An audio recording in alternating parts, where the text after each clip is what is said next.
Okay, hi everybody, and welcome to our rather simplified climate meditation. Important things are looming ahead of us, and Tuya is traveling. I think she's on the train right now to the Little Bear Meditation Center in the far north. So she cannot do anything right now. And naturally, when she prepares these meditations, they are more elaborate than I can actually accomplish. And as well, I have a failing computer where I would normally be doing Zoomcasts. So it's just a race against time to see if I can back up everything that needs to be backed up, and my own participation during the next, I would say during the next week will be a little bit iffy. But I will try to get to you my work on telepathy and the etheric vehicle, which is an amazing book written on behalf of the more advanced group of the seed groups, which started which was the first empowered and complete seed group. So, in fact, we have so much to learn from that, just as we do from the glamour book for the trained observers and, that huge esoteric healing book for the magnetic healers and education in the New Age. Those are books which he completed for the seed groups which he did organize. I think, probably there maybe are just a few of us here at the moment, and I'm glad to see you. This is a bit of an improvised kind of meditation. So I would normally work with music and other things, but since I have these computer issues, the computers are overstrained, which seems to be, like a reflection of the user of the computer. Okay, well, I try not to take that idea too far. So there are just a few of us here, but I'll bring us into a situation which maybe can be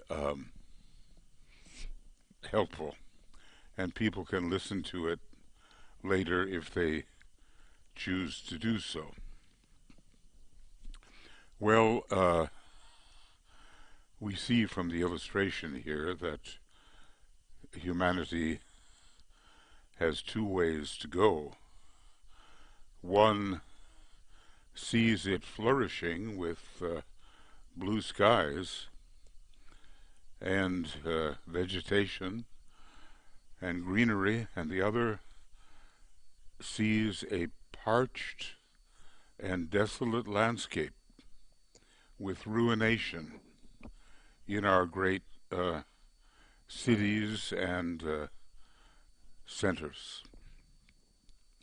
The choice, I think, is very much up to us. So I want to ask us a few questions, which I hope we can attend to sorry, in a meditative manner. And there's no question the elements are out of balance. And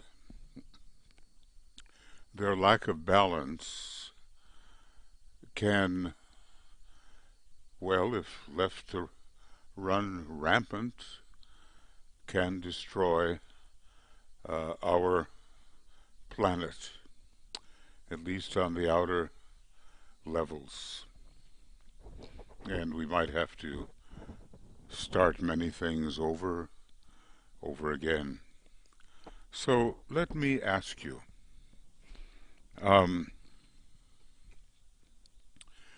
we have earthquakes, many. We have floods, many. We have fiery situations which are unlike anything we've seen before. And they are consuming forests and property and killing people. And we have great hurricanes and typhoons which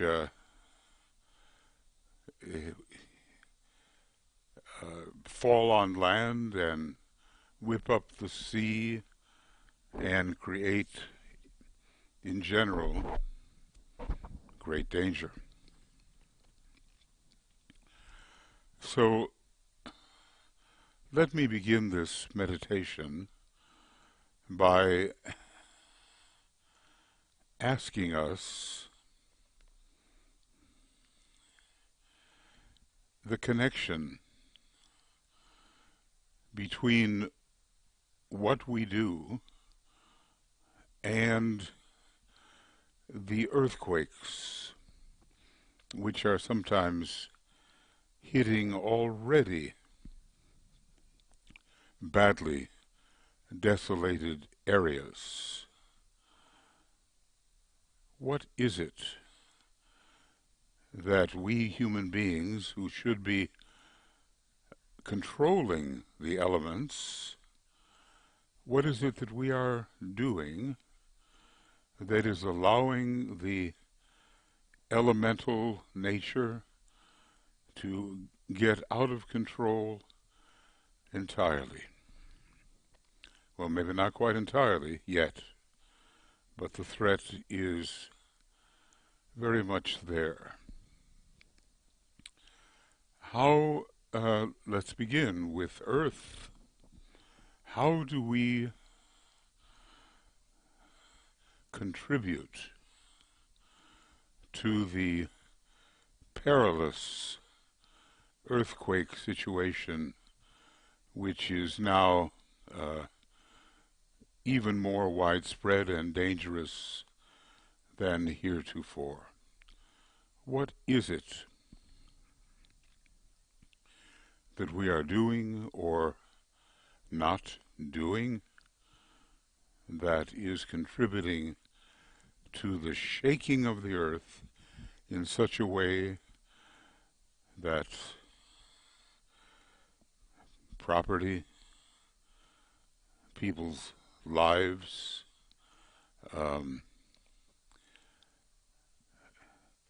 areas of the earth are so badly threatened?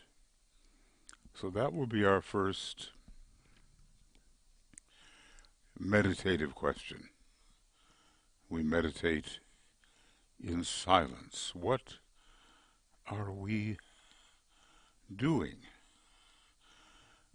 that is promoting this? Now, look, admittedly, the planet is going through an initiation, a kind of fourth initiation on this globe,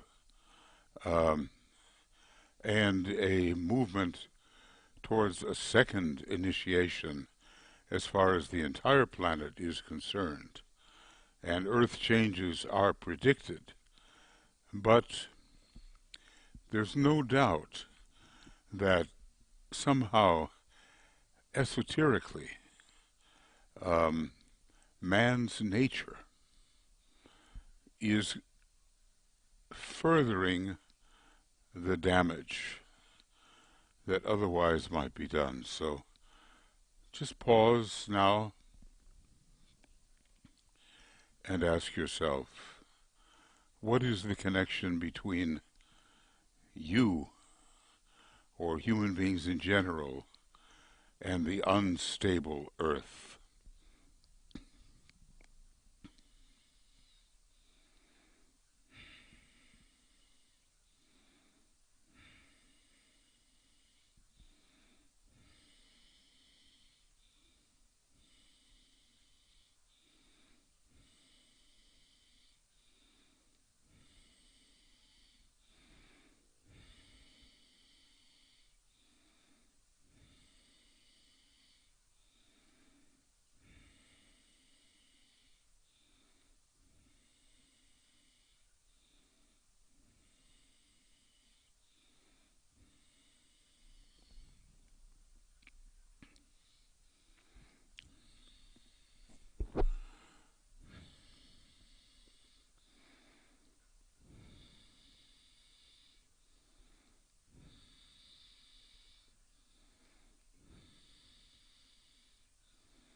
Now, as we're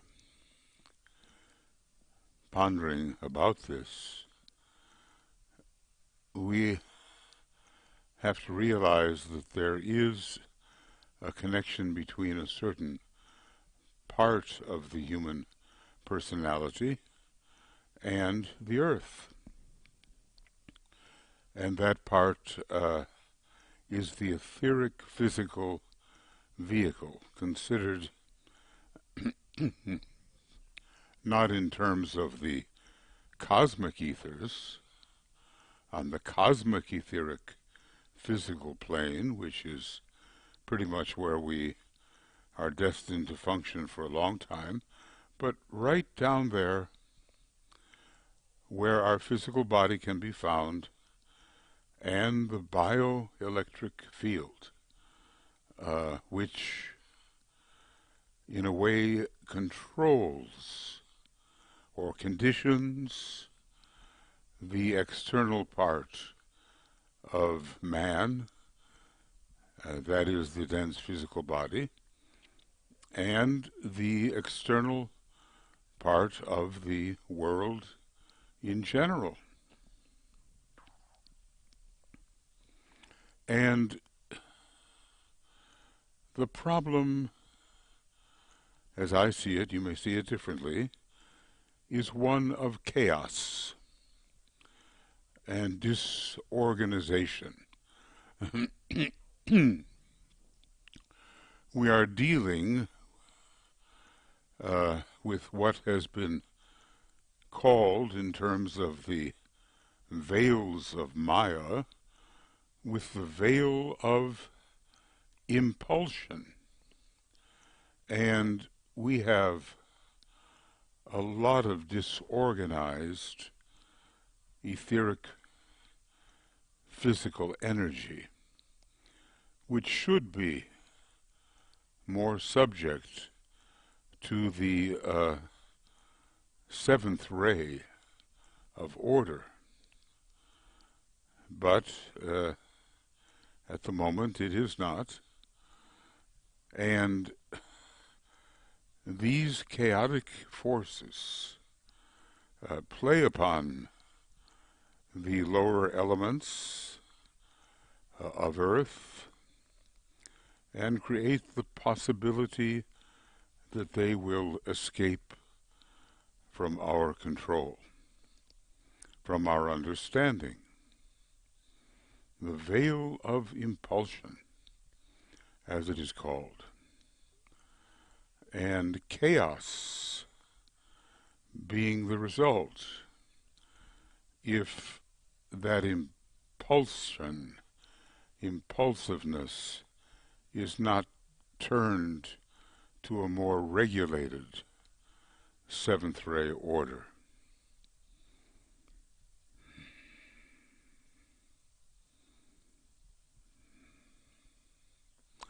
Now maybe this was allowed during the sixth ray Piscean age because people didn't care very much for the physical plane. Their aspirations were towards paradise or heaven, according to their beliefs. And as the old commentary put it, well, why kick the earth as if it were just a ball? Is it so low and unworthy a thing? So people's minds were turned away from the earthly plane, at least in their highest aspirations.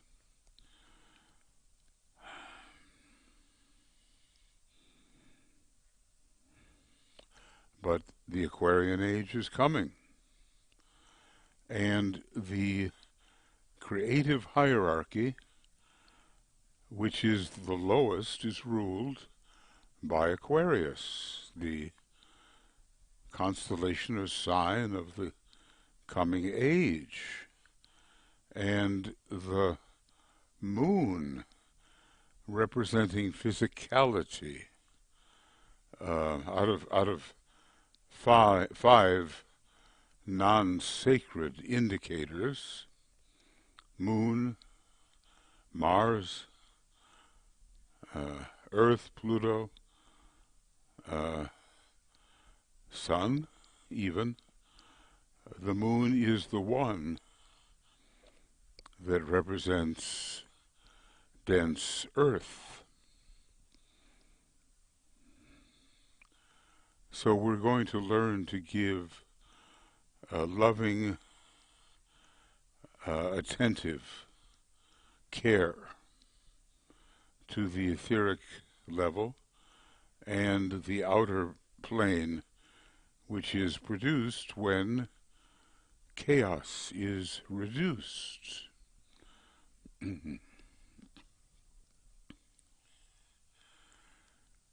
So we just haven't cared enough, because after all, the outer world would be somehow discounted or destroyed, and it's really eternal heaven or eternal hell that interested people, especially people in the Abrahamic religions, especially Christianity and Judaism, or rather Islam, and to a certain extent Judaism as well. Okay. Now everywhere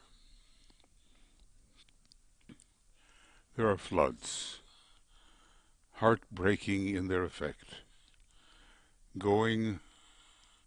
waters going where they never went before, often driven by winds which are out of control.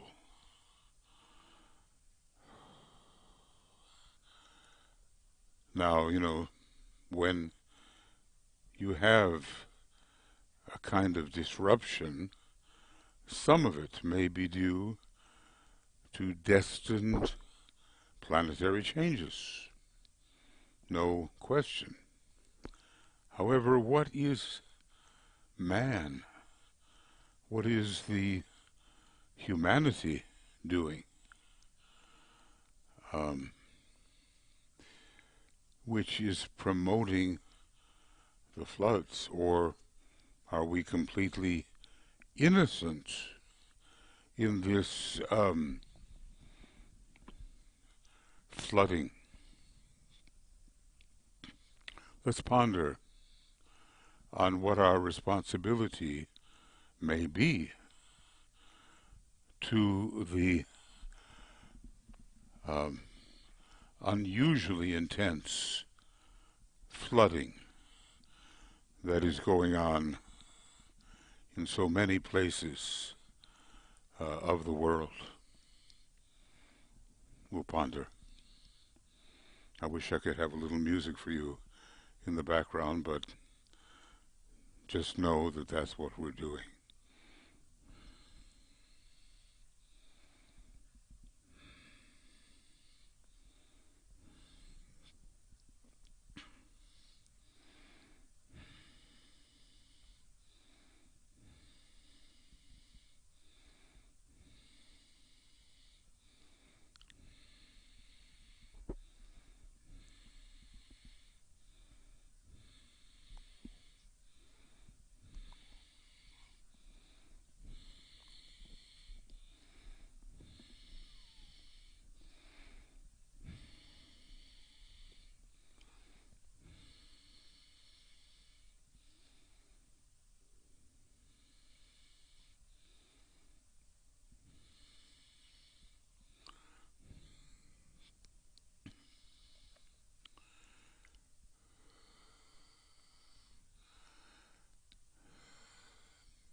And, you know, we could spend longer, of course, but this one's fairly easy. The emotional body of man is out of control. It's ridden by glamorous and all kinds of distortions of the truth. And, of course, the emotional body is the plane of water. And probably it will be shown that the element involved, water, has a atomic and molecular structure which is relatable to the structure of the human emotional body. So, you know, in white magic, we're told that drowning is what happens to the careless magician. He can't control the agnisurians of a lower kind. There are higher kinds. Just the way on the chaotic physical plane, he can't control the Agni Chaitans of his own nature. Note, it's always Agni that begins these, even with Agnishvata. Agni, the great personality of our solar logos, looked at from one perspective. So we let our emotions run away with us. And the result is we're contributing to the breakthrough of the watery element. And many, as a result, do actually drown. Property is destroyed. land becomes uninhabitable because we have not learned the magical words to keep the Agnisurians within due bounds. And in the training of the white magician, under careful supervision, that kind of learning of certain formulas will help to keep the Agni Suryans in check. And these incidences of submergence, of islands, of cities, of places where people used to live without fear of inundation, all of that will subside. So at least at this time we have to learn to reduce our emotionality and our glamorous response to so many impressions. And then I think, well, it is coming in the Aquarian age. Sorry. And it will see the floods which will threaten so many with the rising sea level. Those floods will subside. You know, when we contribute to global warming, we're warming the oceans, we're stoking the power of the hurricanes and typhoons, and we are arranging for a combination of wind and water, which is proving devastating to many areas of the earth. Somehow the veil involved there is the veil of distortion, not the veil of impulsion, which is etheric physical, but distortion. And you can see what is happening to the lives of many people. It's being, in a way, washed away by the lack of control of the emotional element.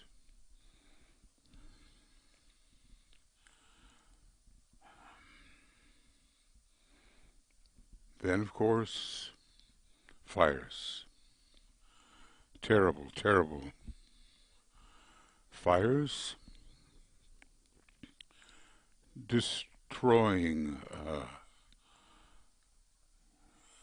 even if not deliberately set fires, though some may be, destroying thousands and thousands of acres of forests, which are really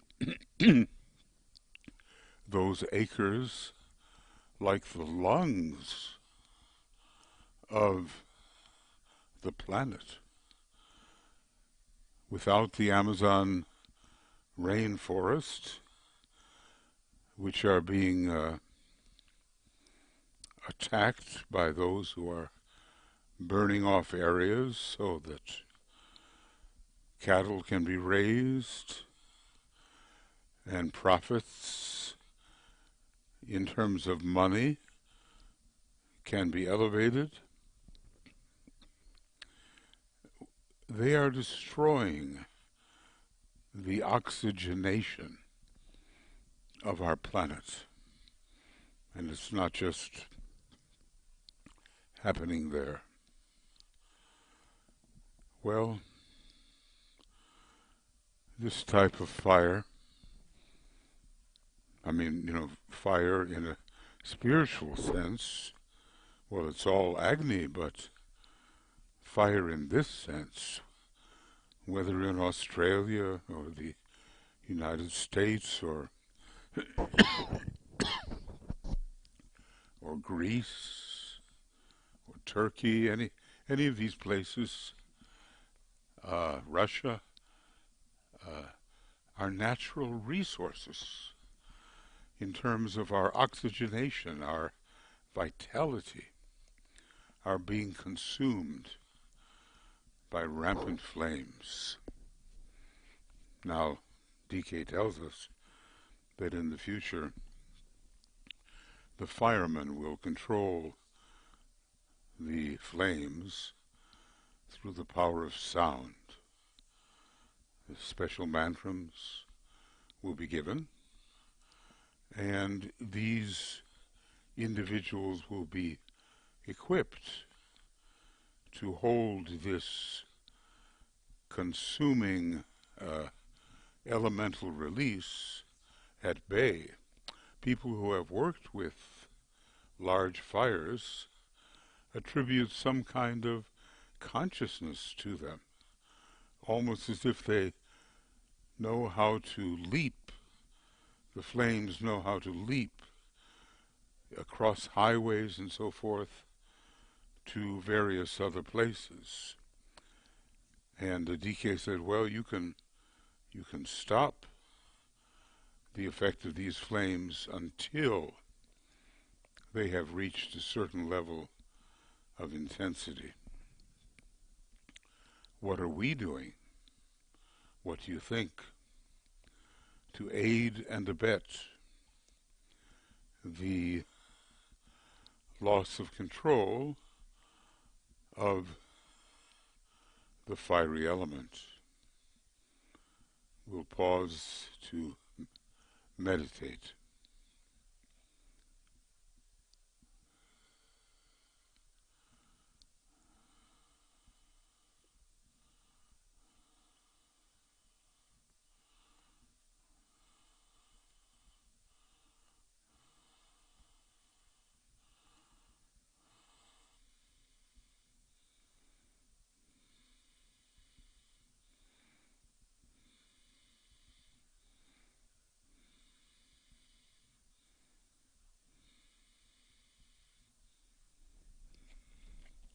Because we do have a relation. There is also an insect peril. It's as if the ancient curses, plagues which afflicted Egypt that we know of, and even now the invasion of the locusts is promoted by human thought, out of control.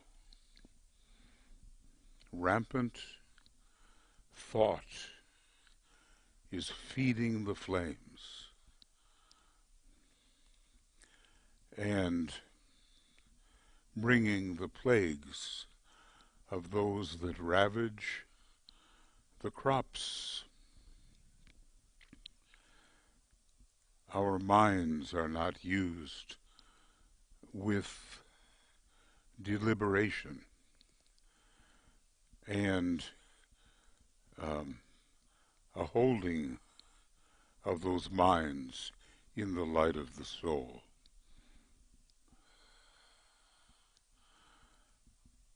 This is related particularly to the problem of illusion,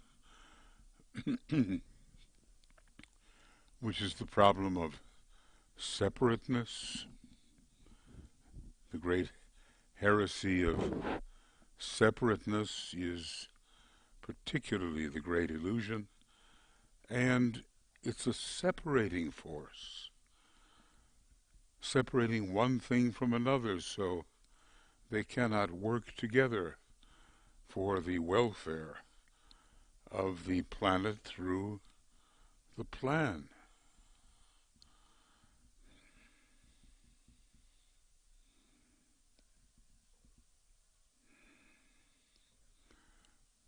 When you see what fires have done to forests, to homes, to automobiles, and, those people trying to escape and caught and consumed by these flames, it's really a horrible prospect.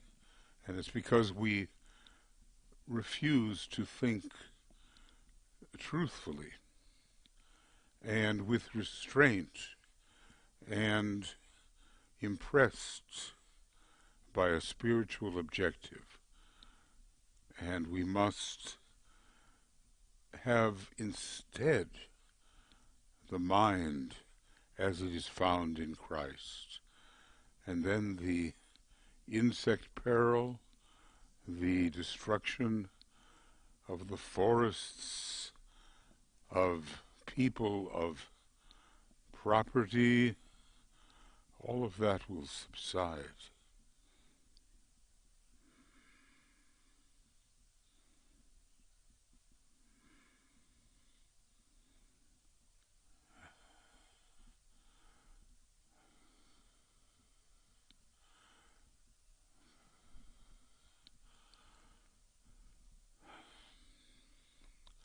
So it's no good to think within what is called etherically the veil of separation. Impulsion, distortion, and now separation, which is what fire does. It separates, especially fire by friction, unless we're dealing with one of the fusing fires, like solar fire and so forth. But we're not being threatened by solar fire out of control. Solar fire helps contain this rampant elemental fire by friction.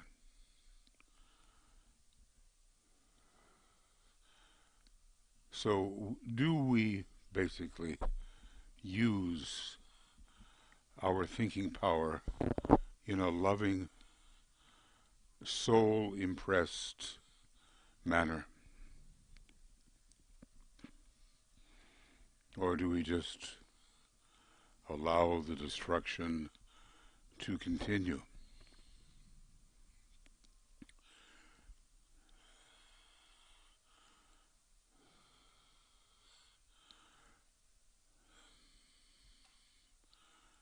Well, now we get into the element of air, and we've all been threatened by more hurricanes and typhoons than ever before, so it seems, depending on the part of the world in which we live.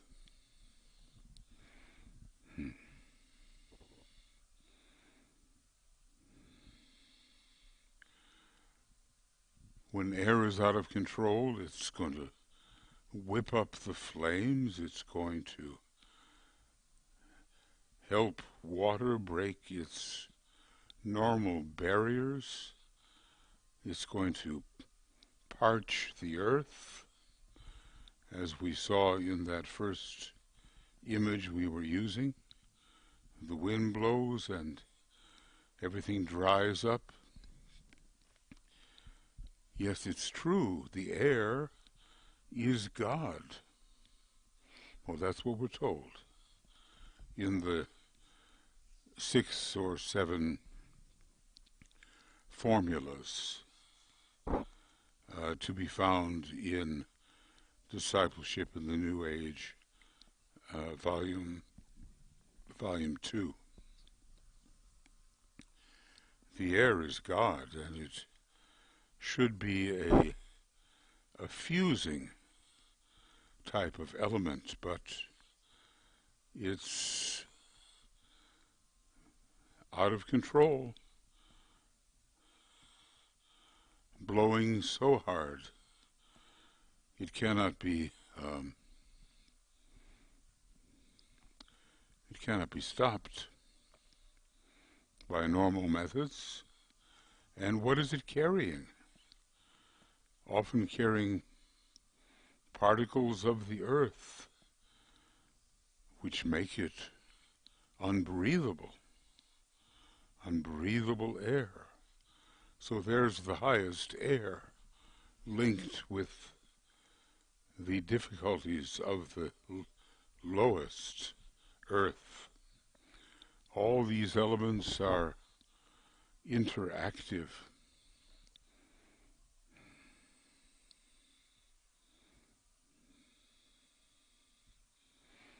Well, that's our situation right now. And we somehow refuse to control ourselves and allow this unholy, unwholesome interplay of the elements. The lightning we see there, well, that's unleashed by these great storms that come from air out of control. For us, the synthesizing air is not yet God.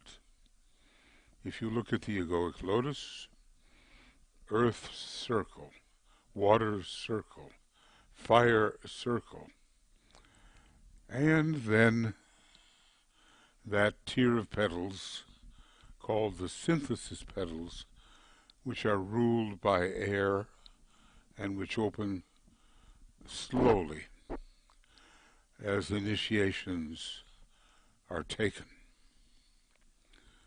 Lightning itself, a great regenerative force, can be extremely destructive, aiding in the fires that are consuming our planet, creating storms and rains which are bringing floods.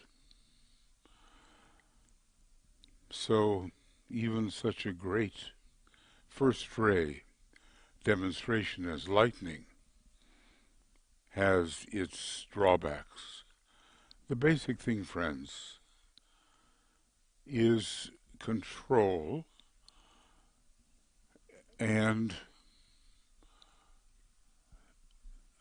control of ourselves so that the wider picture can be controlled by a sufficient number of rightly oriented people, so that in fact we can know that the air is not just bringing floods and fires and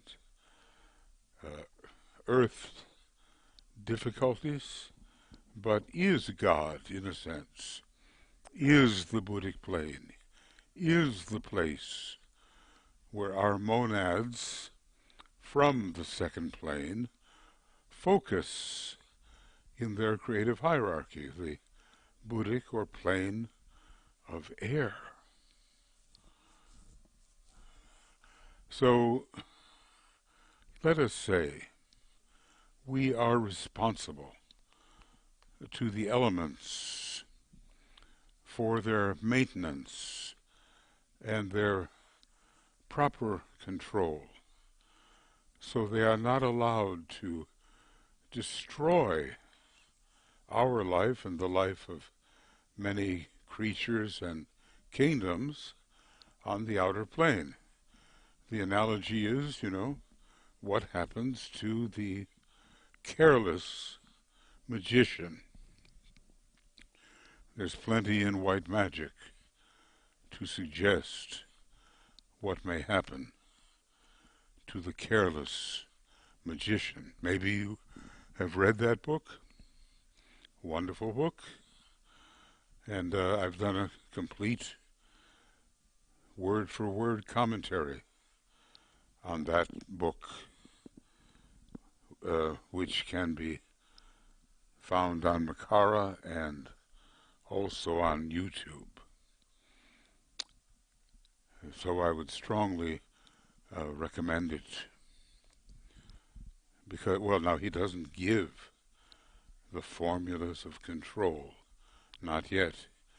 He says that when he and other masters are out working on the plane of objectivity and supervising the development of their disciples, supervising close at hand that development, it will be possible to say a lot more and give us the protective formulas. In other words, look, we're going to have to protect ourselves from the elements, and mantrams to that effect are coming. But meanwhile, we have to purify our nature, render it more and more harmless, defeat the energies of the veils on the etheric plane, the chaos of impulsion, the distortion related to the astral veil, the separation related to the mental veil, and I suppose something related to the entire personality. We have to do our best to defeat those vulnerabilities and become very responsible to their strict and proper control, so that when people say, you know, you're not going to say when God said to Cain, where is your brother? Abel, he says, am I my brother's keeper? Well, yes, we are. And we are also the keeper of the healthy manifestation of the elements. Agni Chaitans, Agni Suryans, Agnish Vatas, all three.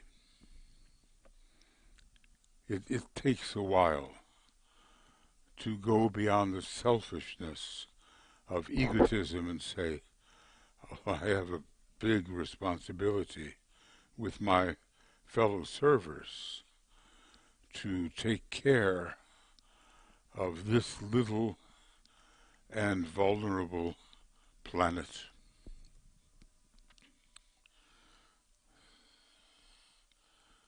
I told you I knew a man who used to go really close to erupting volcanoes, and when they weren't erupting, he'd go right down into them. He just passed away, but he was courageous, probably in his Ray 1 monad, which related him to the earth element and the Agni Chaitans.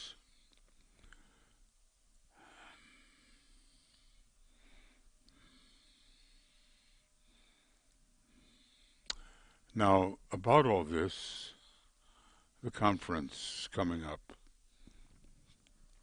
November 2nd through, I think, 12th. Tuya better knows the dates. She's really been looking into it.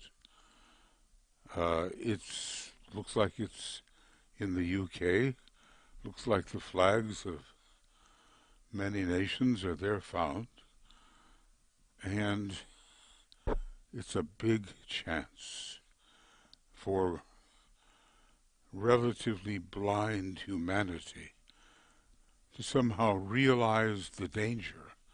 But you know, if you just believe in one life, and you believe in grabbing all you can from that one life, and mostly in terms of a artificial symbol system like money, if you believe that way, you're not going to think ahead, and you're only caring about yourself, and you will not think about all those billions of people who will come after you follow you into incarnation, and even yourself. You follow you into incarnation, if you know what I mean. We have many instances of being the emanated self.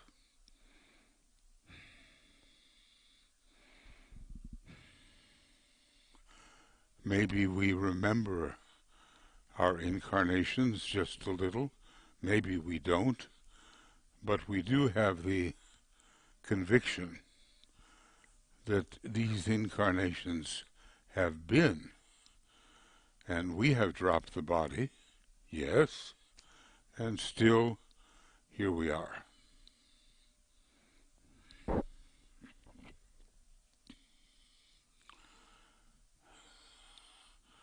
So climate change is a huge thing when you think about all the areas of Earth that are affected. You know, sometimes it's not just human beings. You see these emaciated, rather lonely polar bears floating on an ice float and basically unable to hunt and get food as they used to do. So many animals, plants, then human beings, of course, and maybe even those beyond, will be affected by climate change.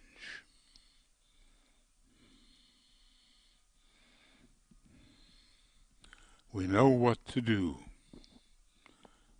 We've just got to do it. And that is the story of so many lives. In the act of will, of doing what we know best, lies the salvation of humanity, or its opposite, and perhaps the necessity of starting all over again.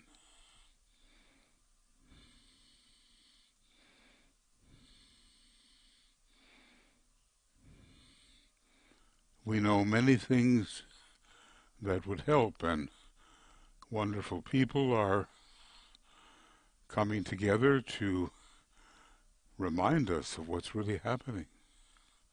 But so many of us are selfish, and we want our money because it is the currency of desire. We want and we want and we want, and money is the way of getting it. You know, I'm not the rock fan that one of my sons is, but there's this song, I don't know, is it Led Zeppelin or what group it is, but it's very bold, and it begins with the word money, and it goes on from there. But we have to remember what DK said about the artificiality of that system and the capitalism that it supports. He said, capitalism has emerged and wrecked the world. Quote unquote. Such a bold statement.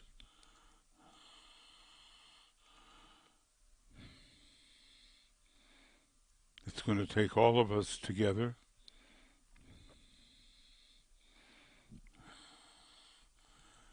We're going to have to learn to trust each other and look out for each other's welfare instead of just our own selfish interests.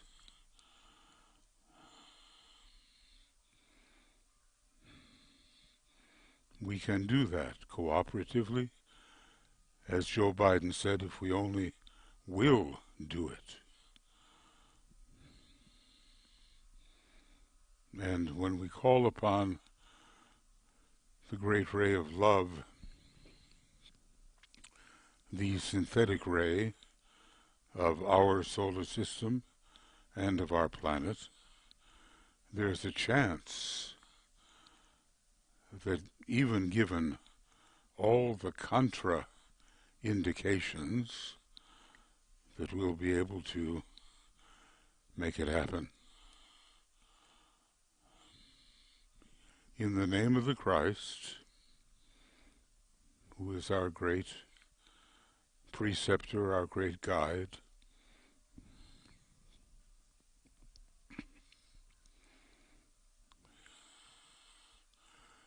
we have gathered in your name, Lord Maitreya. Be with us, or within us, or really both. And of course the Christ is with us when we, two or more, are with him.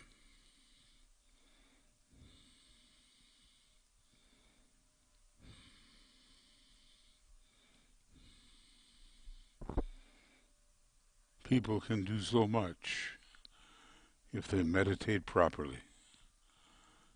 They can become so strong together that they can impress many minds and not just be swept away by the elemental kingdom.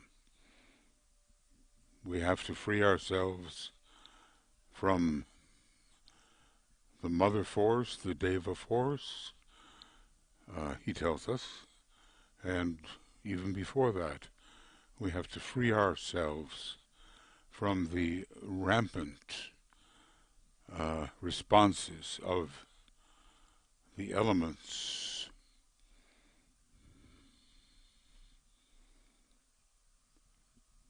And this we can do with many forms of assistance, including the help we receive from the Triangles Network and the three great Buddhas, who were, believe it or not, planetary logoi in the previous major solar system.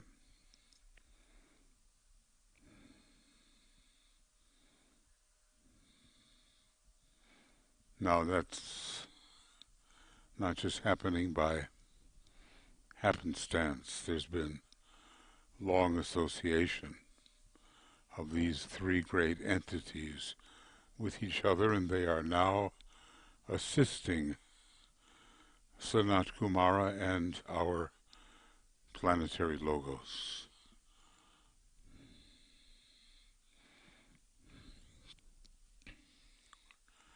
And we remember with hope and with faith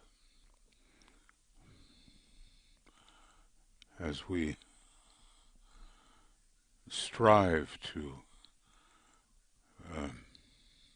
overcome this threatening imbalance, we remember that He, for whom the whole world waits, has said that whatsoever shall be asked in His name, and with faith in the response, will see it accomplished. He will be plan aligned, And it doesn't say when he will see it accomplished, but that he will. Now, do we believe it? Do we think it's just another empty religious promise?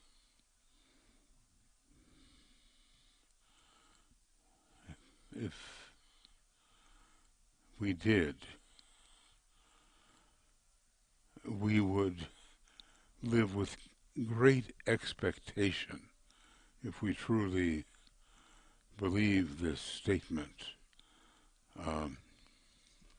by or about the Christ.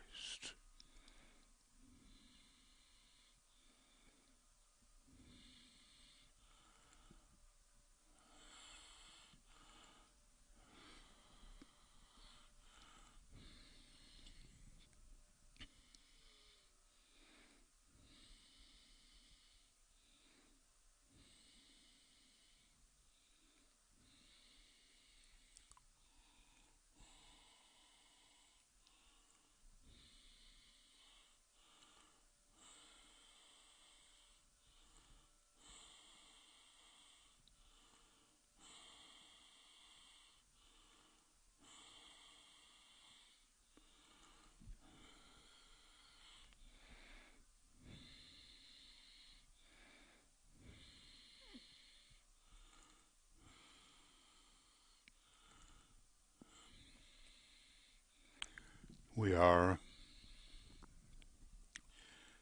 heading into a regenerated world.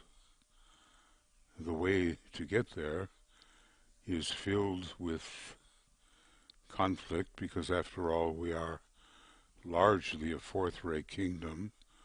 Harmony through conflict, and our monadic creative hierarchy is the fourth.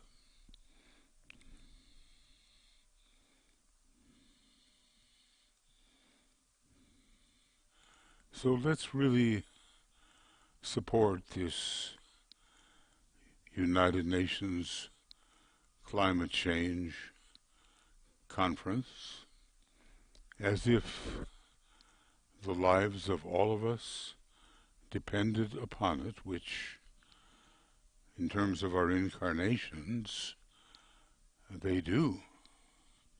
Our outer lives finally depend upon it. I mean, what would it mean to have to start the human experiment all over again? A nuclear-armed world with one group set against the other because the environment off of which they can sustain themselves was being destroyed. It's an horrific vision of dystopia. So, friends, let's close this with our great invocation, which encapsulates the divine plan.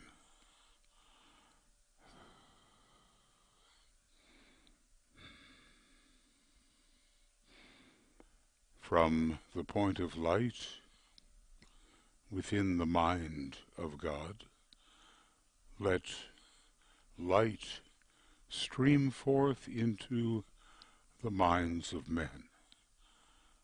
Let light descend on earth.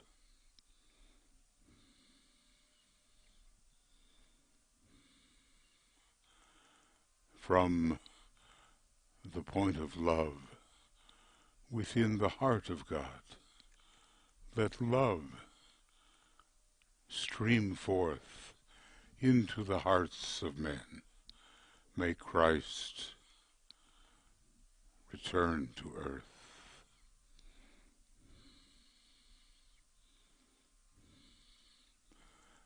From the center, where the will of God is known, let purpose guide the little wills of men, the purpose which the masters know and serve.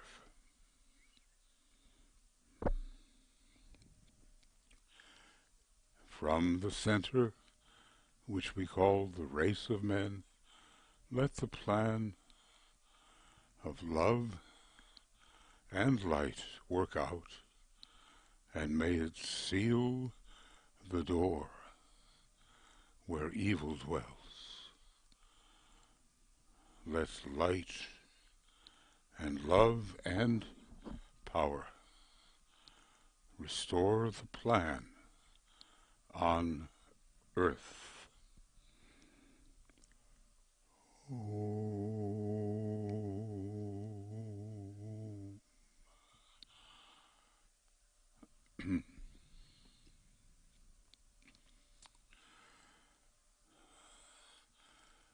Okay, friends, that's going to be it for today. I think this is Saturday. We have tomorrow I just have to see what my computers are doing.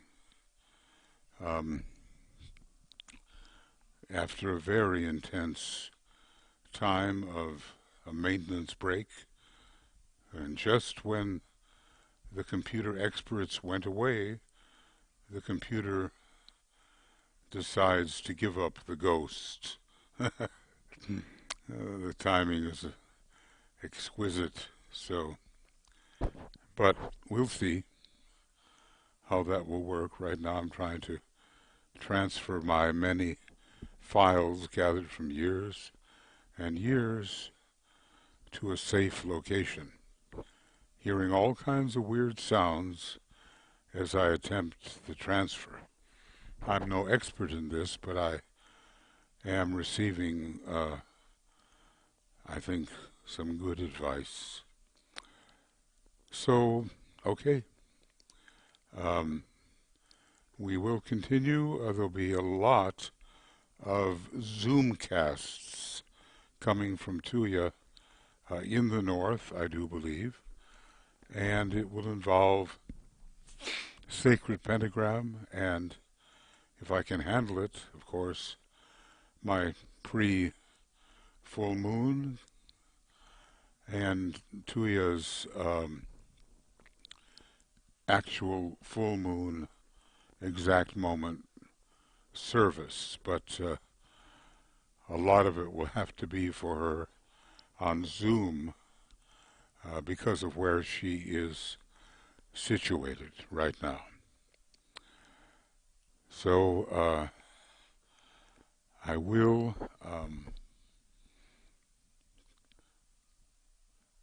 somehow, have I forgotten the method? I will turn this off. Stop the stream, stop the recording, and thank you all for having attended this meditation. And, well, we will persist. We will persist in doing our esoteric bit, just a little bit, you know, to make things just better. That's all I can say. It's intended that our situation become better. Yes. And we'll do our part, eh? So, bye for right now, and we'll be in touch as the days go on. Love and many blessings from all of us, to you and me and the whole communications team. Many blessings. Okay, we'll be with you. Bye-bye for now.